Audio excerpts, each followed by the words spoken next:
effectively coming out with recently, and really some of the propositions that they bring to customers, I think, because a lot of what we're doing and have launched recently is actually quite game-changing, I think. And actually, if you haven't read the Twitter feeds today, are any of you Lenovo partners as well? Any hands up? You'll be open to sell the OEM version of our boxes through Lenovo as well, right? So that was just announced today. There's different strategies. There's a kind of a black box Lenovo badge products, and then there's a go-to-market jointly with Lenovo as well, and selling direct. So that's quite interesting. But keep an eye out, have a look at the news on that. That was just announced today. See what it does in share price tomorrow. Okay, so the areas I'm going to focus on just in terms of products are the two areas. First is modernize, which is really around about the on-tap capabilities and some of the new features that popped out there. I'm also going to talk about the cloud piece and really what you can do with not just taking a virtual on-tap controller into the cloud, which is cloud volumes on-tap, but also the hyperscale launched version of that, which is called cloud volumes service. And really what the differentiator is and how the customers would approach it differently and why these partners would approach it differently. So, let's look at that one place. Remember when I talk about these solutions, the key differentiator that links all of these together is that they are a common architecture. So you can use common replication engines with data between on-premise and cloud. Use common management framework automation across that concept of visibility. This is really linking what is point products, or would have been for many other vendors, into all the customers don't have to deploy different solutions just because they're going into the cloud. The endpoint is different, but the management framework, the data management that sits across the top of it is not. That's a key differentiator with customers. I mentioned that in the first presentation. The other thing, which is quite interesting, and NetApp, as Adam said, was slow to the flash market in terms of really transitioning from selling flash as an accelerator card inside the product, selling it as a disk drive, as Samsung Sterling, was we've gone from number 5 in the marketplace to number 1 in the UK now in terms of flash sales. And actually, we've also got to number 1 globally in terms of flash sales. And that's pretty, that's quite an achievement if you think about where we were 2 or 3 years ago being number 5. We've leapfrogged HP and IBM and EMC to go to the number 1 position as far as the latest IPC tracker goes in. So when you talk to customers, NetApp are the leader in that space in terms of what we're offering to the market in terms of flash technology. And there's going to be a reason for that. It's not because we've got a great product and we want to sell it, it's because customers are buying it. And that's the differentiator there. So it really is an interesting product. When you consider that that flash product sits as part of the data fabric as an endpoint in that whole architecture, and the options the customer has and that flexibility where they want to go, it's that much greater. This is really how ONTAP sits. I mean, I've been there for 18 years now, so when I started, ONTAP was on 2 floppy disks, just like 4 gigabytes, and all those great wonderful things. It's progressed hugely in terms of what it offers as a flash platform, as a hybrid platform, offering a choice of all the latest technologies. I'll talk a bit about those. But it can also be deployed in converged infrastructure. So the customer doesn't want to build the stack, they want a pre-designed effort. FlexPod can be deployed, NFlex, and the Fujitsu version of that can also be deployed. You can use it to virtualize other vendor storage arrays. So if a customer has a legacy estate where they want to move to NetApp, we can suck in the storage that they already have and then create our value across the top of that, allowing them to either perpetuate that storage or to, over time, replace that other vendor storage. The migration strategy to move to NetApp world is really good as well. But what's different is that we software defined the product. When I started with NetApp, we actually used to call ourselves a software company. We didn't determine ourselves as a hardware company. ONTAP is available as a software-defined version that you can deploy on top of a hypervisor. So customers can deploy small VMware configs in remote offices, deploy ONTAP on top of that, create HA configurations. So when you've got customers who are looking at vSAN, you need to be talking about what ONTAP Select can do as well. But that software abstraction has meant that we're also able to take that into different spaces. And I talked earlier about how you can take NetApp storage to a colo facility and attach it to the cloud in Equinix. That's NetApp private storage. But now you can also take that virtual NetApp controller into Amazon. So customers can deploy it, they can bring their own license, they can buy it from the marketplace, they can take it to Google, to IBM, to AWS, to Azure, in Alibaba, if you're based in China.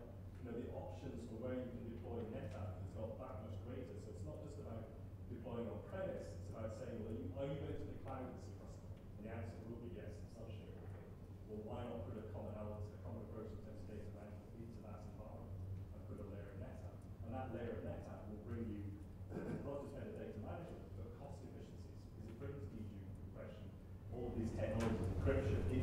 cloud areas as well to make that hyperscale product much cheaper than it would be without data.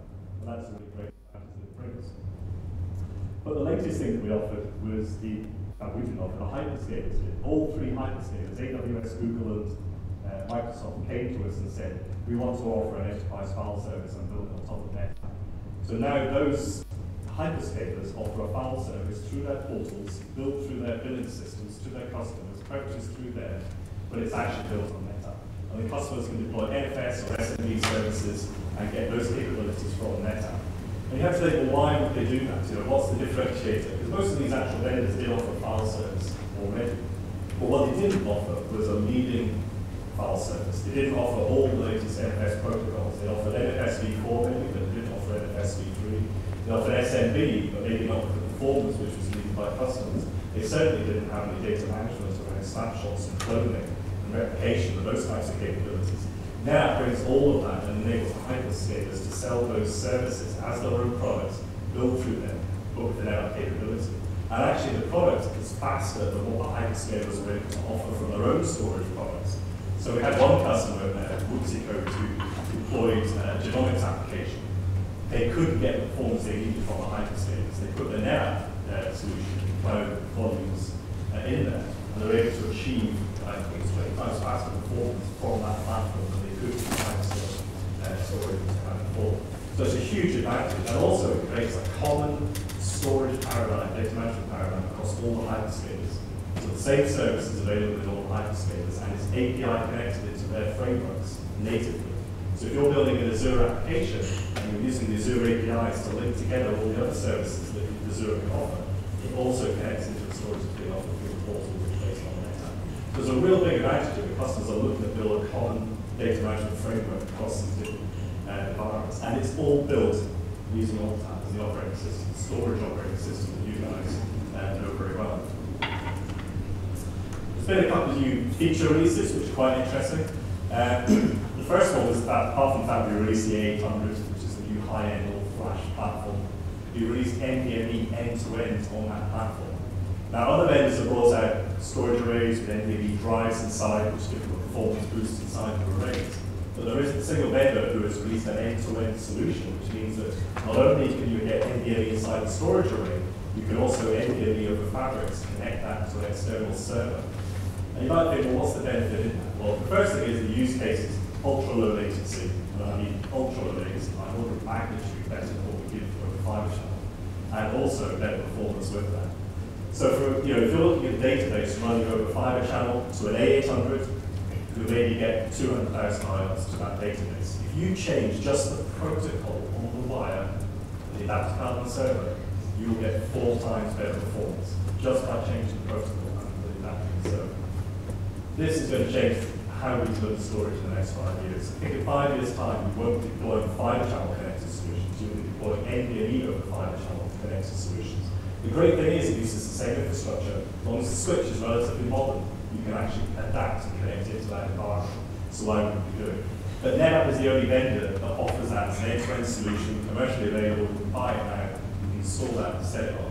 So anytime a customer comes to you and complains about performance, look at what NVMe could deliver in terms of a solution to them. And that's unique to NetApp in terms of what's available today. The other interesting thing is something called fabric pools. Now, if you're not aware of what this is, it's effectively the ability to connect an existing NetApp array, preferably an all-flash, we'll talk about that in a second, to an S3 bucket, either in the cloud or on-premise, and use that S3 bucket as a cold tier for the data that's sitting in that storage array. So you might have 10 terabytes, well, let's say 100 terabytes of data sitting on SSD on your NetApp controller. That's great, it's running fantastically. If you use fabric pools to cold tier that data into an S3 bucket in the cloud, you will reduce your SSD consumption by 80% on average, freeing up that space for other applications to use. And that 80% of data, which was colder, will go into an S3 bucket. So now you've reduced the cost of that storage array. You've increased the capacity at no cost to the customer, lower cost to the customer because of the tier of data. And that gives an extra benefit in terms of being able to use this for mission-critical performance data with the colder application data tiering transparently into the cloud. So you might be running a mission-critical SAP system on top of this, and set a policy of any block that's underneath that, whether it's NFS, file data, SAN connected data, tier that transparently into the cloud. Non-disruptively, the application's not even aware of this happening. So that's a really big option that customers can do in terms of extending the capabilities of their arrays. Really, you should have Flash on the front end, and you're tiering Flash into, into colder S3 buckets in the cloud. But you can also do it to your secondary controllers as well, and actually create larger DR controllers by tiering them across not just the disk that's in them, but also into the cloud as well. A great option in terms of what you're doing there. The one customer that I talked to yesterday, CIO, he was saying, well, we were talking about cost and how they pay for things, and CapEx versus OpEx strategy. And he said, I'd love to go to the cloud. I can't switch my whole portfolio, my whole purchasing regime to be an OpEx one versus a CapEx. So we talked about this. We said, well, look, why not go for a model where your CapEx purchasing a sliver of SSD high performance NetApp on the front end, but you're OpExing the bulk of that data cost over time by using AWS or Azure, or if you really want to, you can build your own object repository on premise using storage grid, for example.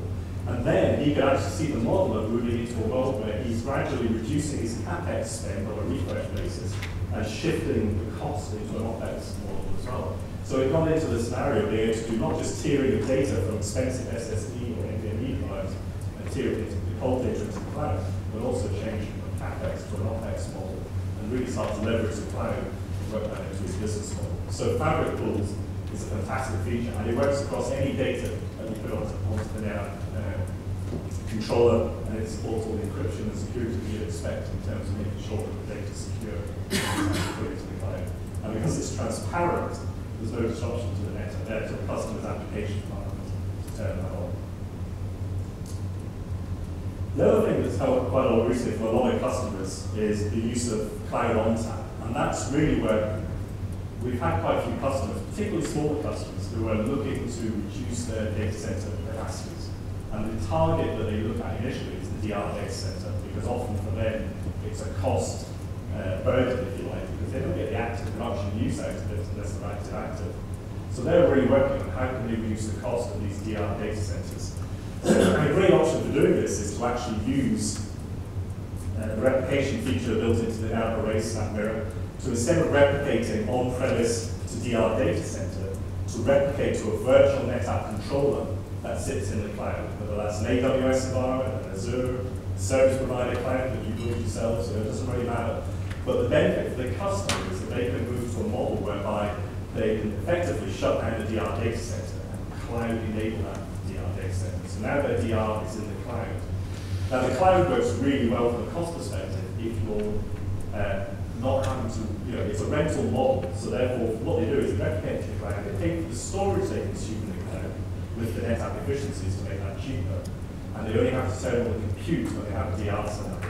So they really work on a better model of how they can maximize the kind of economic value of what the cloud can deliver, to deliver a DR solution that works in the cloud. And we had one customer who's managed to do this, and actually even then develop, test and dev off those DR copies using the zero-space clones that we can develop out of our software version of ONTAP in the cloud to make that environment even much more productive as well and reduce the cost of what they're doing. So all of this is about how do we help a customer who is deploying physically think about cloud journey. What could the customer achieve? Maybe it's tiering data with Fabric Pools. That's an easy step to using the cloud, and it works out as a really economic way of driving a new strategy. Or maybe you look at closing a DR data center or creating a third data center, for example, to get enhanced redundancy because of the fact that you can mirror to multiple sources at the same time. So there are a lot of options we're looking to help customers who want to move to the cloud, who want to take smaller steps, and think those first steps are economic based on rather than agility or whatever it is. I don't know if it's just me that is coming down.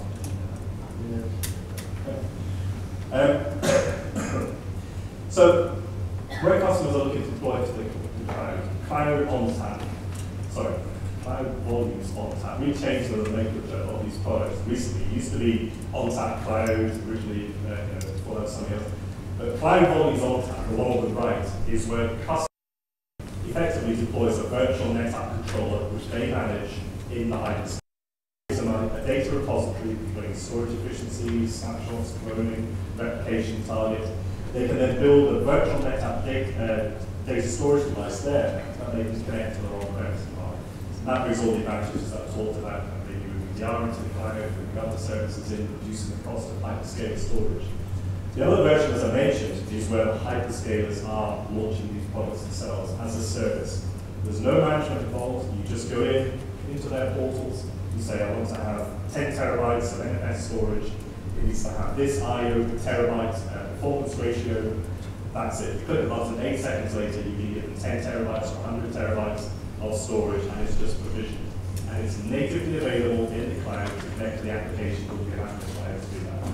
And because it has the capabilities of NetApp, it has snapshots, it has cloning, it will have a replication capability very soon, you can connect it to your data center and now extend your data repository into the cloud using that, and then take advantage of the features that we've got. And the great thing of this is if the customer is native, they've never even heard of NetApp, they've never bought anything on premise. This is a way into getting into that capability into the data fabric by offering them a way of accelerating their data, getting better performance, getting all the features we offer in the cloud, and then giving them options to burst out of the cloud back on premise. We've actually had customers who have done that. You know, the cloud is a great idea, but it can be expensive. It doesn't offer everything that you want. This gives customers then a bridge to then be able to replicate from that service to another cloud or even back on premise to be able to build a different architecture. So the fundamental options here, if you're thinking about it from a customer perspective, is that we've effectively kind of flattened the landscape across the hybrid cloud in terms of the challenges they would have when managing data in those different areas, and made it really accessible for them to be able to say, actually, we'll just put the data where it needs to be to match the application, to match the requirements. Now, we provide data management around that, which means that we don't lose any of the enterprise capabilities that we previously would have expected in an on-premise environment, but now we're moving into the cloud and have that as a capability. Has anybody here sold cloud on tap? Shame on you. I'm going to be checking next year to see if everybody has. We've actually got 1,600 customers using cloud on tap already. We've got over about 200 customers in the UK. In fact, one of them, who is Trinity Mirror, published in the UK Express newspaper, their challenge is every time a person dies, they sell one less newspaper, because the people that are buying their newspapers are the older generation, if you like. So their business is shrinking over time. And their challenge was to become asset light. They couldn't afford to buy assets 3 years, 5 years, because their whole business model is shrinking.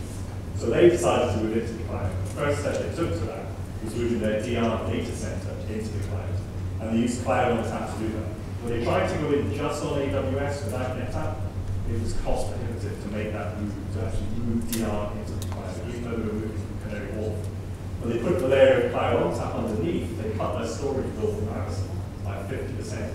And the storage bill is the biggest component you will pay in a hyperscale cloud, because you can't delete the data that's in the cloud, you can. You can't shrink it, you can't turn it off, whereas you can turn off the compute. So storage will always be the most expensive element, and this allows them to cut the cost of that by 50%. And also they've now shut the Canary Wharf data center, and the DR is in the cloud, and they can shrink that DR capacity as they move business or decide to shrink their business model in a environment. The other thing that we released was 30 terabyte SSDs, and I've been really surprised if anybody saw any of those yet. They are small mortgages, I suspect, in terms of each one. But they're just the latest iteration of 30 terabytes. We had 15 terabytes a year and a half ago. We expect to release 60 terabyte SSDs. The point of this is that because of the huge amount of I/O that we can generate from these devices, you can consolidate what would have been literally racks and racks and racks of floor space in a data center.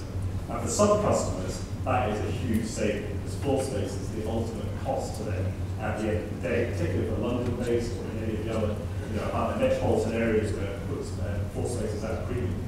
So just by being able to add this technology to NetApp, as what they have already, meant that they can take advantage of rapidly consolidating using flash technology to reduce power, reduce cooling, reduce the performance problems. Now it's the server admin's problem when there's a performance problem. It's not the storage admin's problem. They managed to shift the whole paradigm by putting in flash storage. If you're selling a production solution to a customer and you're not selling flash, you're putting in a time-limited solution for that customer, because that will come back to bite in a year or two. Flash is at that economic tipping point. from a performance and capacity perspective, where it really should be a production platform choice for all of our customers. That in itself also came with 100 gig fiber channel, 100 gig Ethernet. We were the first to market with that and control 32 gig fiber channel. NVMe added in some other protocol and another adaptive card option. NetApp really are leading with the flash platforms which we have, all the way from the small A200 series, all the way up to the A800 series. There's an option there for every customer in terms of what they're trying to achieve and deliver. The use case I talked about earlier, using IoT as an example, this does open up the options. Customers can deploy small flash solutions at the edge, software-defined solutions on top of VMware at the edge. In the data center where they need more power, they can deploy NVMe or bigger flash boxes or custom solutions to deliver what they're looking for. And then they can connect that into the cloud, into moving workloads, into cloud environments either on top of a virtual NetApp controller or into a repository offered by a hyperscaler, which is built on top of NetApp, with the same data management on tap across the board in terms of connecting that. Same tools, system manager, unified manager, or command insight providing visibility across these, cost metrics, chargeback, etc. All of those tools provide a common capability, which means customers aren't having to invest in different skill sets and different requirements to do that. It does make a massive difference.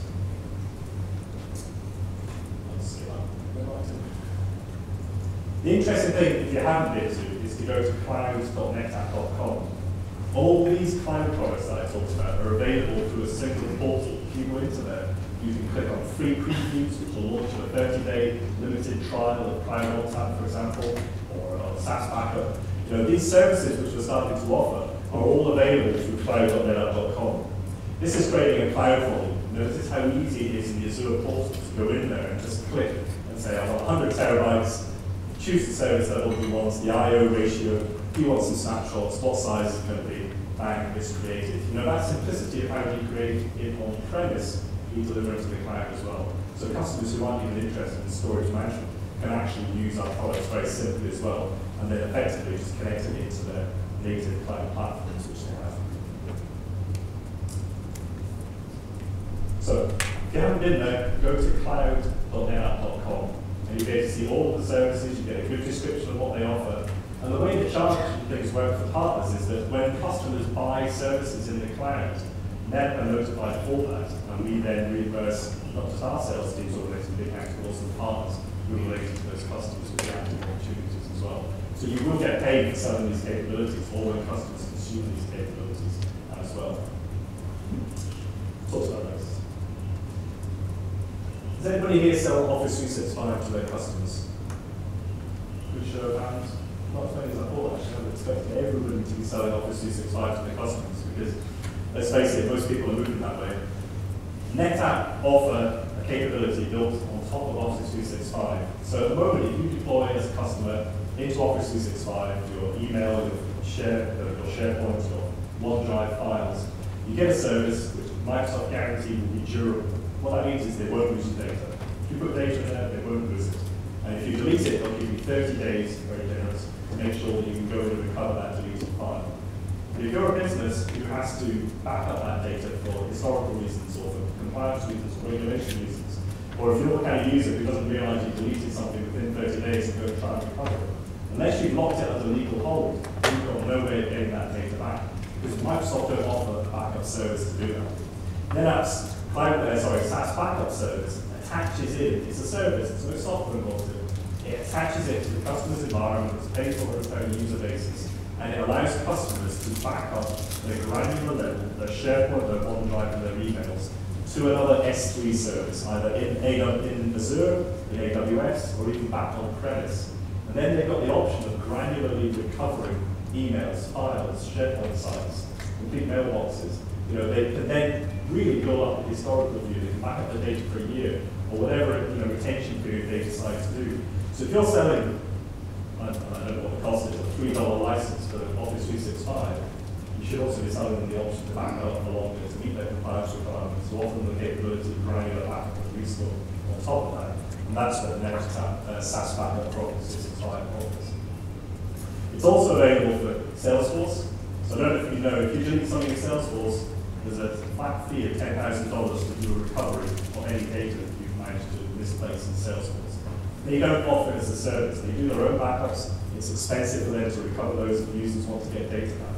We now offer the SaaS backup service on top of Salesforce as well, giving customers the capability of doing backups and historical retention of data, which they can then use either on-premise or off-premise and do other things with that data to create a historical backup policy or archive policy of that.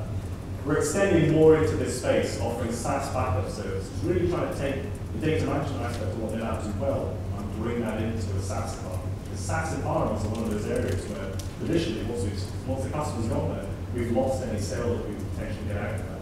Now we have the option of actually capitalizing on them and moving into these environments and selling them not just the capability of backing up, but even selling them the S3 repository, either indirectly through a cloud or directly by building our own objects as a service, storage, for example, as a capability. And don't forget, NetApp Insight coming soon. Get your customers on it, because we'll be teaching all about these new technologies and all the things which are there, and it's the best way for both ourselves and our customers to really learn about the capabilities that we start with tomorrow and how that works. Thank you.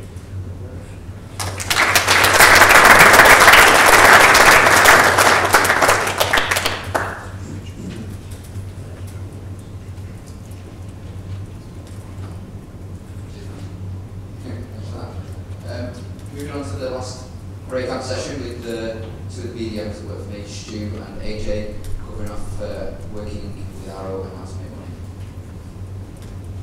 That's not that too short. You told me I've got to follow Grant, I tell you. So, good afternoon, everybody. I'm quite tall. So AJ, come up to the stage. Good afternoon, everybody. My name is Stuart Lowe. I'm a BDM, and my debut McGee this afternoon is going to be AJ. What we'd like to do today is to look at that we're all pretty busy. We all get bogged down in what we're doing on a day-to-day basis. And what AJ and I would like to do today is to look at some of the ways in which, by just a little bit more breadth of thinking, that there are some other opportunities by which we can make money.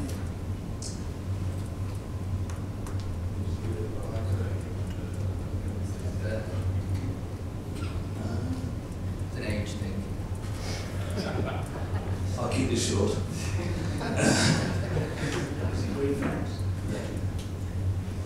Okay, so I originally wrote this for new partners, but actually on reflection, when if you look back at what I just said, I think if we all look further at what we do on a day-to-day basis, it is as relevant to existing partners.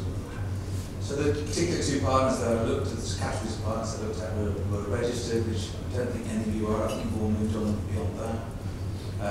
Which, if you are registered or thinking about being registered, then it's a simple online form. And the second area was gold, which I think a fair chunk of you guys are. And to become gold, you need to do two NASB courses or one NATSB courses. And the beauty of that is that our learning colleagues at the back, Rory and Alan, stand up, guys. Alan, I said stand up. They can do the training for you. So you're sitting there thinking, okay, well, what's the difference between registered and gold, and why would I be gold rather than just registered? Well, I think Adam very succinctly this morning told you all about the campaigns that NetApp built. So what I want to do is put perhaps a little more meat on those bones. So we've got three main campaigns, and if I don't say it now, I'll probably say it about 14 times between now and the end. They are all cycle. The first time I heard that, and the first time we presented that to partners, they sat there in disbelief and said, "Are you absolutely sure?" And I think you've heard it a couple of times today. They are stackable. So I'll say it again. They are stackable. So the first one we've got is runs NetApp. So basically, if you sell NetApp into a competitive environment, then you're entitled to a rebate, and the rebate comes directly from NetApp to yourselves. The beauty I thought of this was, I've worked for a number of vendors in the past, and where these sort of schemes have been in place, they've actually affected the end user rep. So if you pay $120,000, it came off the rep's salary. This absolutely does not. So it's your money to go claim. So please go claim it. And it does not affect revenue and issue reform. So just to put a little figure on that, if you do $1 million deal, we're kicking EMC out of an account, but NetApp, you can get a $120,000 rebate just on the run to NetApp fees. And just to scale that a little bit, there is a scale of payout. $100,000 will pay you £6,000. The most important thing to do with that is to deal reg it, and I don't know whether you guys all do your own deal regs or whether we do, but if you don't know how to do a deal reg, AJ, James and myself are more than happy to do deal registrations for you. One thing you will need to do at the end of to get your money is to provide a certificate of migration or destruction. We can probably help on both accounts. We can certainly help with the last part, and I'll cover that in the last slide of the presentation without giving too much away. So, net new to NetApp. If you sell NetApp into an account that has bought less than $50,000 in the last 5 years, then you're entitled to, depending on the product. So if it's Flash or HCI, you can get a 10% rebate. Now the last thing that Grant was just talking about was the SaaS backup for Office 365 or Salesforce. If you sell that, the chances are it will be into a net new NetApp account, because it doesn't matter what hardware they've got, you get a 5% rebate for that. So you get good hard margin up front, and you can also get a 5% rebate at the back end. That is capped at $100,000, but again, deal registration is absolutely key. And the final part of NetApp solutions, as far as promos are concerned, is if you sell HCI or FlexPod or Salesforce, Solidify as well, you can get a 5% rebate, but it's capped at $100,000. What you will need to do though to get that HCI converged rebate is you will need to do some specialist training. Again, if you can talk to Alan or Rory about that, they can advise you as to what you need to do. Deal reg, again, crucial, absolutely crucial. Now, as far as the FlexPod part is concerned, that has to be registered via Cisco as well. But again, us BDM guys can help you out with that. It is quite complicated, so I'll suggest you can talk to us about how you do that. Another way you can make money on NetApp, AJ is about to say.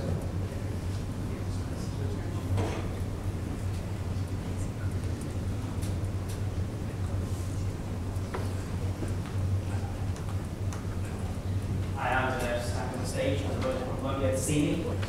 So Adam mentioned this morning about how profitable you can be selling NetApp, and I just thought I'd pick out a few ways to show you how you can maximise that profitability.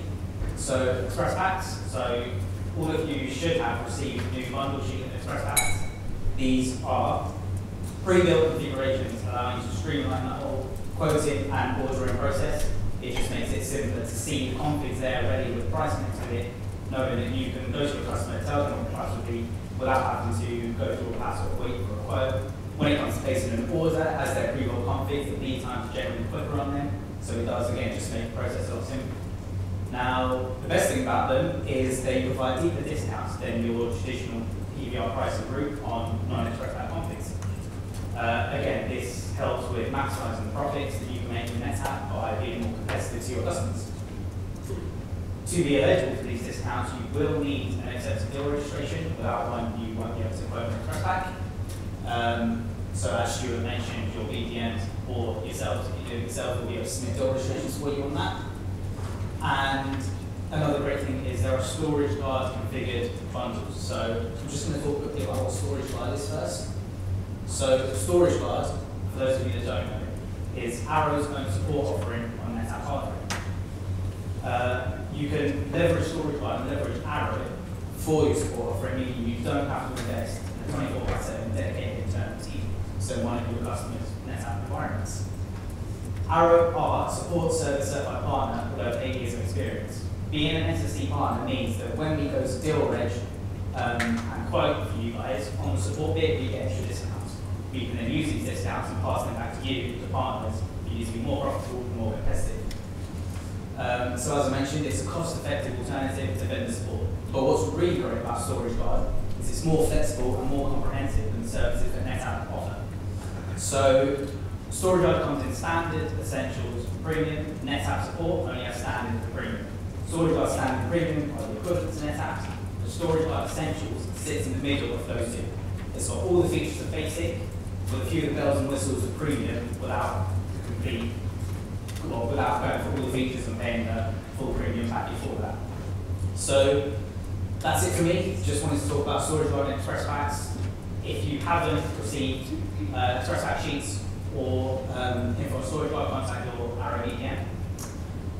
John is actually got a stand outside, so John Gordon from our PS team talking about StorageGuard Outlet. He's got a slide that shows you the discounts that you can actually make compared to NetApp Sport. So I recommend you all go and have a chat with John.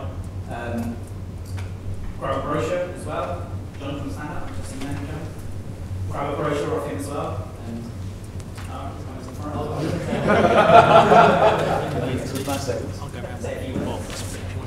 Hi everyone, John Gordon. I'm the Professional Services Manager at Arrow. I'm not going to take too much of your time because I know you can all probably smell the bar.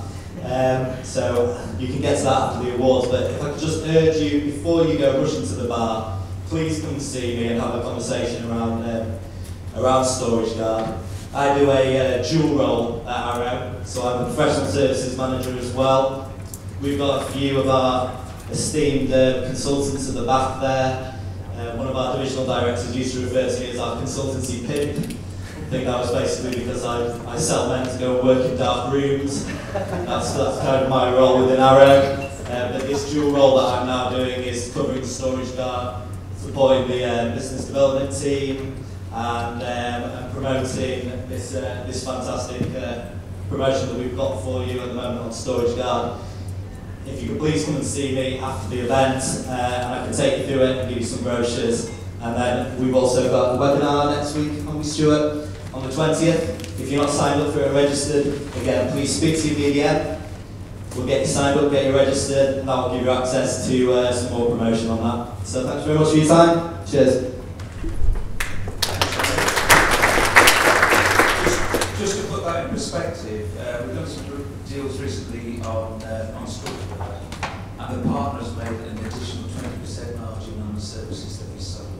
So it's not just 10% at least better service, it's also a massive margin. So I'd like to carry on now with our professional services. Many NetApp people left in the room.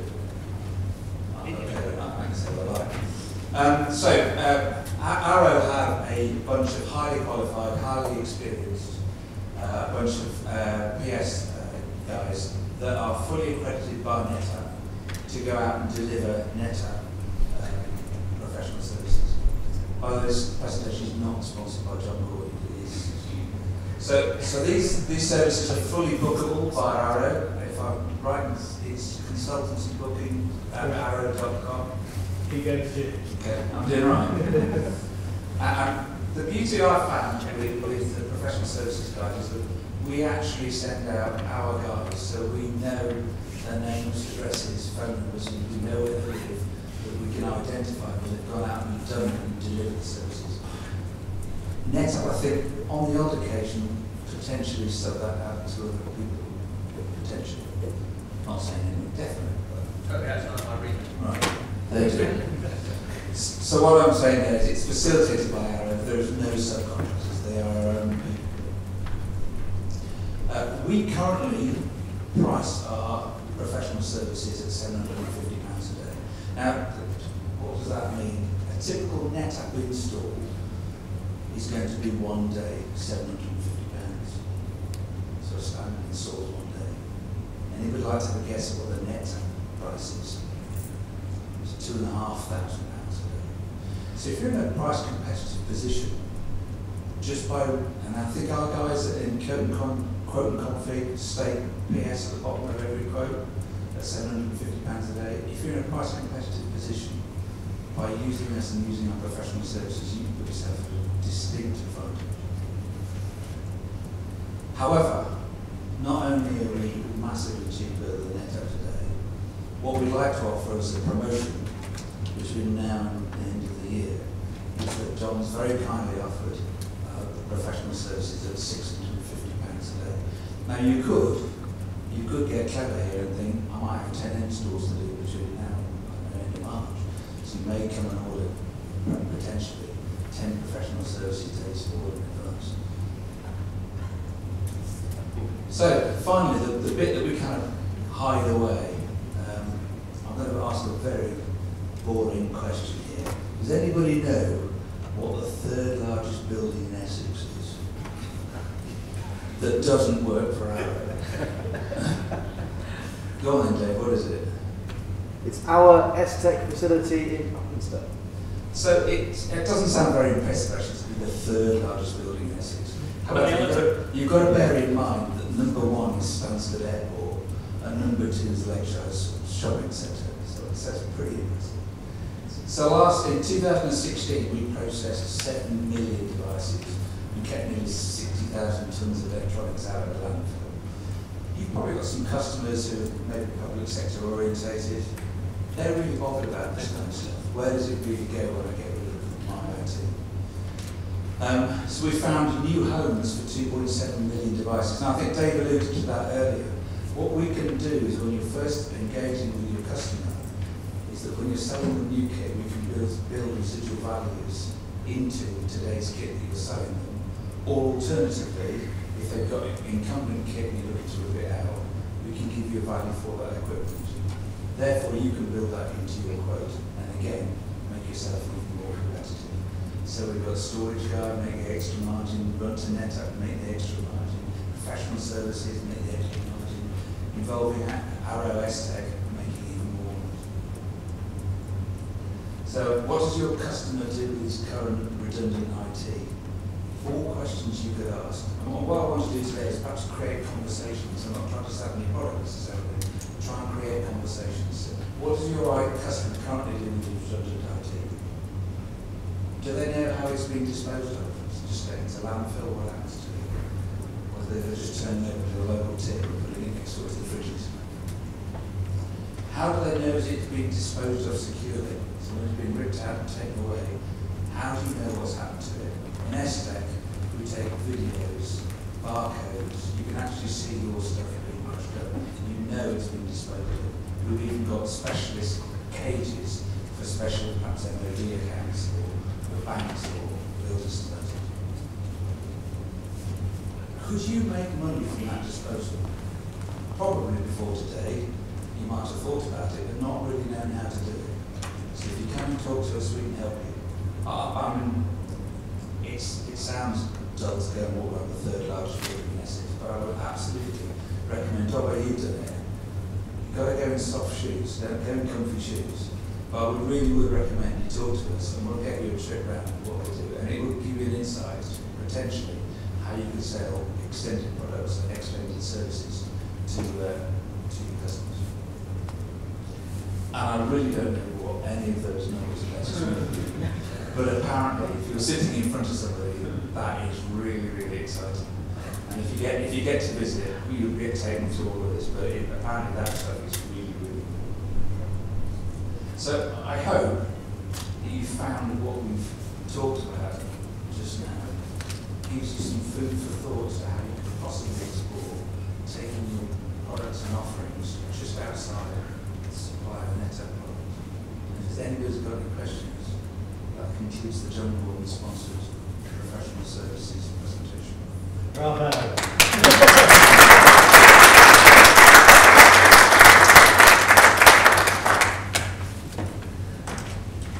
Any feedback, folks? We could just rather than here rather than present. Please.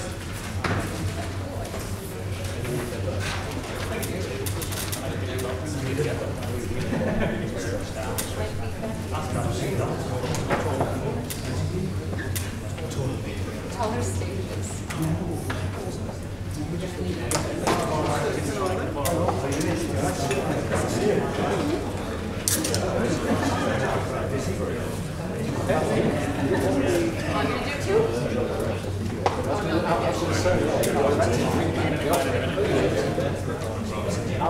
I wanted to see the first one.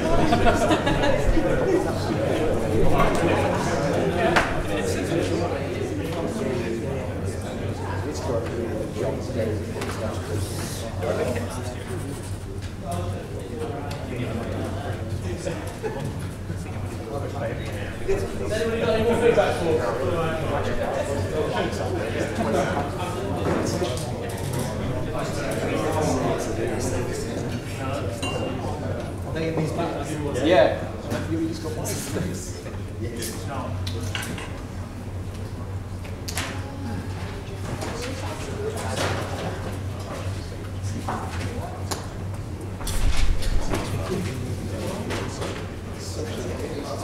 One more. Oh, it's later, of course.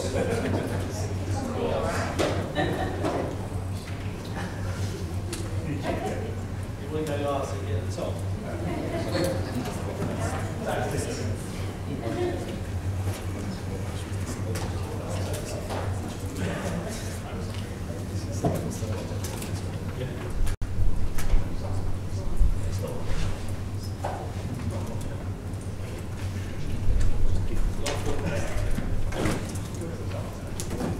Just while we're waiting, everybody's got a gin and tonic in that bag, by the way. I'm gasping for. We're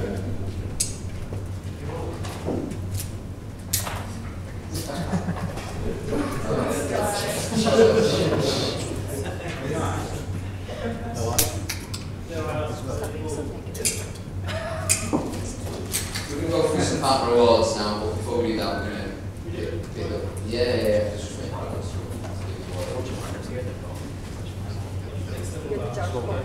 Mr. Dobson.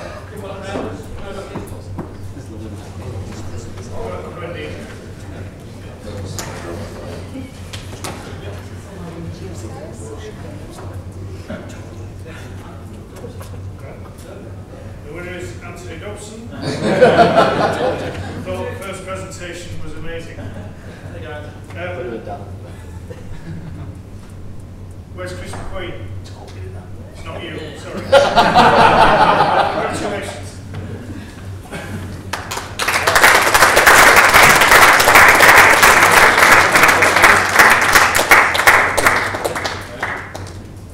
How did you rate my could be rescinded very quickly.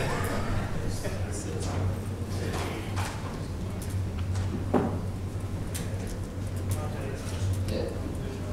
So we're going to crack on with the awards. We're going to wait for Adam to come and do it with me, but we'll just get off with it for Saturday.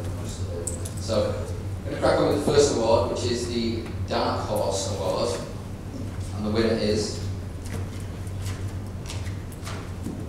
Concord IT.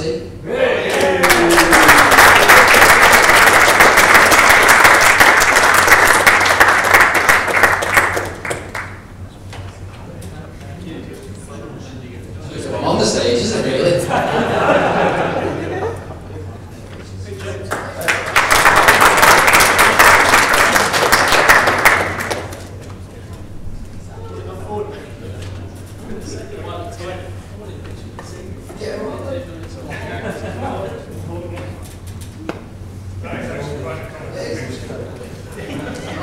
By the way, you know, for everyone else.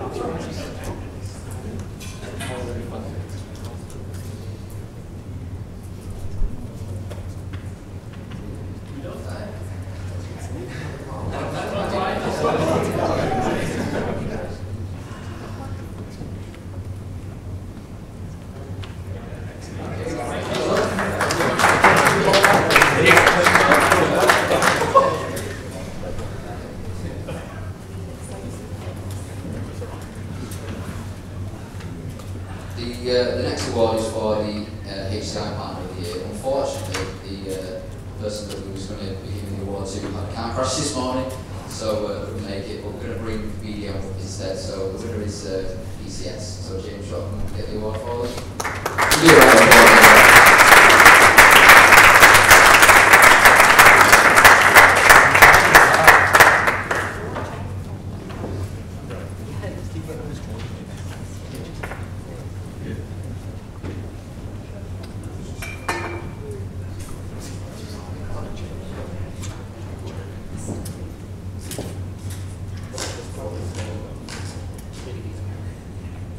This one's for the Marketing Engagement Award with Arrow, and the winner is S3 Consulting.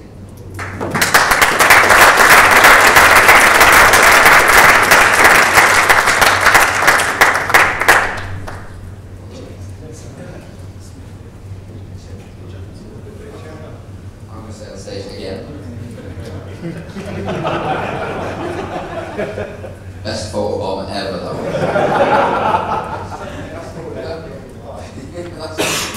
Make people stand in front of me. The next award for partner growth goes to Key Associates.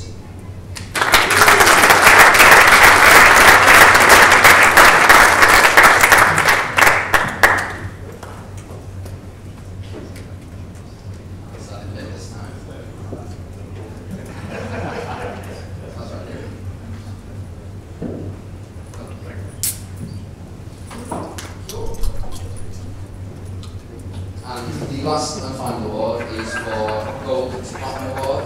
Partner, this is the partner that we've chosen, we've identified with that's doing the most work to get to the platinum status this year. And the winner is Focus.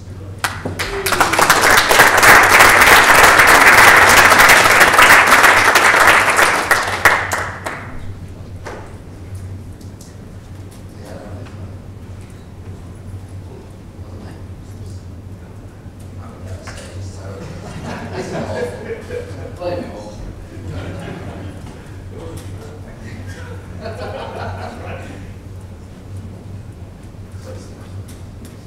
So I think that's it for today's proceedings, apart from one final one, which is the Arrow special announcement. This again relates to the storage guard element. So next week, as John alluded to, we've got a webinar on next Thursday. Those partners that attend that webinar are going to be given preferential pricing on top of the discount levels that you can already get between now and the end of the year. So it's in your interests, because you're obviously going to make more margin by selling the storage guard already. But if you do attend that webinar, just listen for half an hour of the day next Thursday, and you'll get preferential pricing for the rest of the year as well, which obviously can then differentiate you, make you more margin on top of that. So please attend. BDM should be sending out invites. There should be a WebEx already out there. Speak to BDMs if you've not got the invitation, or speak to myself. We'll get an invitation sent over to you. But just get on that webinar, listen to John do stuff, and then you get preferential pricing for the rest of the year. And that's it for today. So I think we're all going to go and check in now, correct? Great. Those that are staying overnight tonight, in terms of the check-in procedure, if you just go down to the reception, they've all got all the details from the forms that you filled in this morning. You just need to give your credit card and they'll give you the key. So that's the procedure there. Then we've got drinks reception in the Litchfield suite, Litchfield room, which is just literally behind us. It's out over the courtyard. So if you go to your rooms, you've got a couple of hours. We had a drinks reception from 7 o'clock. But I'm sure some of the Arrow guys will be in the bar before 7 o'clock, maybe with helping you out with a few drinks or so. So that's the rest of the activities for this evening. So thank you. Thank you.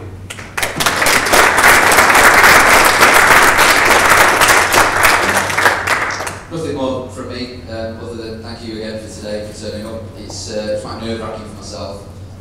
This is my first time standing up in front of this many people as the business sector manager, but I've really enjoyed it. Hopefully we can have a good chat and drink at the bar today. So thank you, and that's it from me.